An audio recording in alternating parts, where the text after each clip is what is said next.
So what exercise is the best exercise for a long life?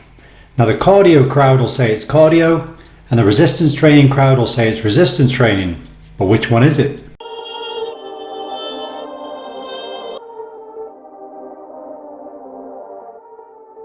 Now we all know that exercise is really important for our health and our longevity of life.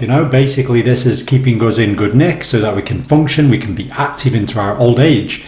And we've done videos previously on, you can maintain strength and maintain muscle size if you continue to train with resistance training from 40 to 81 years of age. You don't decline anything significant. So it shows you can retain a lot of strength.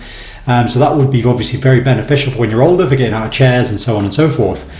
From a cardiovascular standpoint, it's obvious that if you train with cardiovascular exercise, whether it's running, whatever it is, you're going to keep your heart and lungs in good nick, and that's going to help you as well.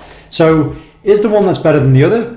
Does it matter? Is it that both combined are better? Now there is some research on this, and that's what we're going to delve into today. So this was a study where they were looking at activity and leisure time, and they were looking at it between the times of 1997 and 2014, so quite a long study time to analyse the effect of this on longevity of life and lifespan. They used the 2018 guidelines for physical activity to give us an idea of what was classified as good activity or not. Now in this guideline for aerobic activity, they classified 150 or more minutes of light to moderate aerobic exercise per week, or 75 minutes or more of vigorous activity per week, or an equivalent combination of both. And for muscle strengthening activity, they looked at 2 or more times per week.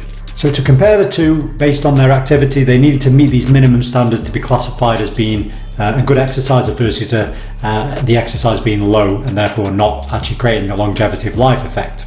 So with the strength training, they found there was a hazard ratio of 0.89, which is basically 11% lower risk if you are strength training at them parameters versus not. Aerobic training had a hazard ratio of 0.71, which is 29% less risk if you do these minimum standard aerobic exercises per week versus not. So looking at comparison to the two, this would appear that slightly improved benefits for aerobic over strength training, but both certainly do look to have a better effect on lifespan. And then they looked at the comparison of both, meeting both guideline parameters as a minimum. So when they combined strength training and aerobic exercise as the minimum guideline per week, they found their hazard ratio was 0.60, which is 40% less risk of basically dying early. So this is really, really good. So it shows actually if you do both, you're massively better off in reality. So what does this tell us? Don't get bogged down into one thing. A lot of resistance training group people would say, whoa, resistance training, I don't do anything else, cardio, ooh, and all that. And runners will go, oh, I run, I like to run, I don't want to do any strength work. But this shows you that combining both is really, really useful. So if you want to live long, you want to be healthy, you want to be active into your old age, you want to maintain good strength, you want to maintain good cardiovascular fitness, and if you therefore do both forms of exercise, that gives you the best bang for your buck. So basically this means don't stick to one thing, try and do both, and this is really useful for you in the long lifespan that you're looking for. So anyway, that's it for this video, and I'll see you next time.